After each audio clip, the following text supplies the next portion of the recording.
یزید نے اب کیا کیا، کیونکہ بڑا چلاک آدمی تھا، بڑا شاطر تھا، بڑا تیز تھا، اس نے ولید کو خط لکھا، کہنے لگا کہ فوری طور پہ عبداللہ ابن عباس کو بلاؤ اور اسے کہو میری بیعت کریں۔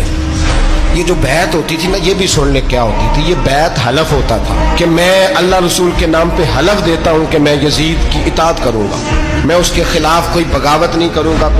یہ بیعت لوگ سمجھتے ہیں کہ بس ہاتھ پکڑنے کا نام بیعت تھا، اس بیعت کا متبادل جمہوری ملکوں کے اندر ووٹ آیا ہے، تو کہا بیعت کرے، حضرت عبداللہ ابن عباس کو بھی بلاؤ، عبداللہ بن زبیر کو بھی بلاؤ، امام حسین کو بھی بلاؤ۔ امام حسین آدھی رات کے وقت بیٹھے تھے مسجد نبوی میں، چونکہ پانچوں نمازوں کی آپ امامت کرتے۔ امام حسین نماز پڑھا کے عشاء کے بیٹھے تھے جناب عبداللہ بن زبیر۔ عبداللہ بن زبیر کون تھے؟ یہ نبی پاک صلی اللہ علیہ وسلم کی پھوپھی پوتے تھے اور جناب صدیق اکبر کے نواسے تھے، حضرت عبداللہ بن زبیر، اور جناب زبیر بن عوام عشرہ مبشرہ صحابی ہیں، ان کے بیٹے بہت زیرک آدمی تھے، یہ بھی امام حسین کے پاس بیٹھے تھے۔ عبداللہ ابن عباس بھی تھے جو حضور کے چچا کے بیٹے ہیں، اس امت کے پہلے مفسر ہیں قرآن پاک، یہ لوگ بیٹھے تھے۔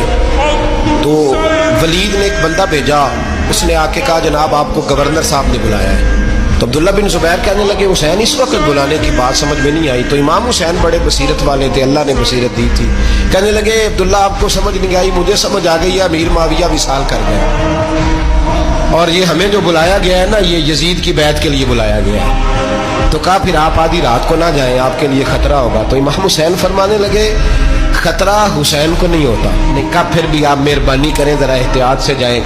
تو جناب عبداللہ ابن زبیر نے، عبداللہ ابن عباس نے 14 بندے نیزے دے کے، تلواریں دے کے امام حسین کے ساتھ بھیجے، اور کہا کہ امام حسین اگر اس نے کوئی غلط ملت بات کی نا، زبردستی بیعت کرنے کا کہا، تو آپ بس کوئی ایک بات اونچی آواز میں کر دینا، یہ سپاہی پیچھے آ جائیں گے۔ امام حسین ان 14 بندوں کو لے کے گورنر ہاؤس پہنچ گئے۔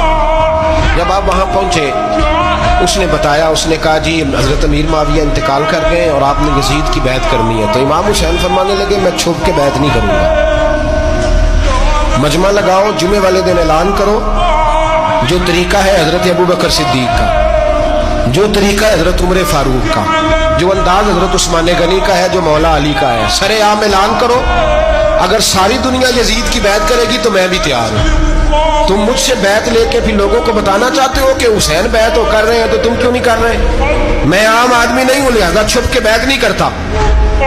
جب یہ بات کی نا، تو ولید بڑا نرم دل تھا اور امام حسین کی شان کو جانتا تھا، وہ جانتا تھا یہ نبی پاک کا خاندان ہے۔ اس نے کہا جی مجھے تو حکم تھا، باقی آپ حضور کے نواز ہیں، میں کر کچھ۔ وہاں ایک بڑا بدبخت شخص بیٹھا تھا، عبد الملک بن مروان، وہ ولید سے کہنے لگا کہ اگر حسین آج تمہارے ہاتھ سے نکل گئے تو تمہارے لیے بہت بڑا مسئلہ کھڑا ہو جائے، انہیں جانے نہ دینا، یا بیعت کراؤ یا ان سے کہو جنگ کے لیے تیار ہو۔ تو امام حسین رضی اللہ تعالیٰ عنہ کے کانوں میں آواز گئی تو فرمانے لگے ابن مرجانہ، اگر تیرے اندر جرت ہے تو آ سامنے حسین کے، اس کے کانوں میں باتیں نہ کر، کانا پھوسی نہ کر، باہر آ میدان میں، شرارت نہ کر، باہر آ، میں تمہیں ابھی بتاتا ہوں کہ حسین سے مقابلہ کرنے کا انجام کیا ہے۔ یہ کہہ کہ امام حسین باہر نکلے، اپنے بھائی محمد بن انفیہ کو بلایا، عبداللہ بن زبیر، عبداللہ ابن عباس، ڈھیر سارے لوگ اکٹھے ہو گئے، فرمایا یہ معاملہ ہے، اب کیا کرنا ہے؟ تو وہ کہنے لگے حضور وقت ابھی مناسب نہیں ہے، آپ اس طرح کریں یہاں رکیں، ہم مکے سے، عراق سے، کوفے سے لوگوں کو بلاتے ہیں، یہاں ایک بڑی مجلس مشاورت قائم کرتے ہیں۔ امام حسین فرمانے لگے اگر تم مشاورت قائم کرو گے تو ولید اور عبد الملک بن مروان وہ تو جنگ کرنے کو تیار ہیں، اور نبی پاک نے فرمایا ایک مینڈا ہوگا جس کی وجہ سے مدینے کی گلیوں میں لہو بہے گا۔ فرمانے لگے میں وہ بکرا، وہ مینڈا نہیں بننا چاہتا۔ کہا پھر آپ کیا کریں گے؟ تو امام حسین رو پڑے، فرمانے لگے میں مدینہ چھوڑ جاؤں گا، لیکن مدینے کی حرمت پامال نہیں ہونے دوں گا۔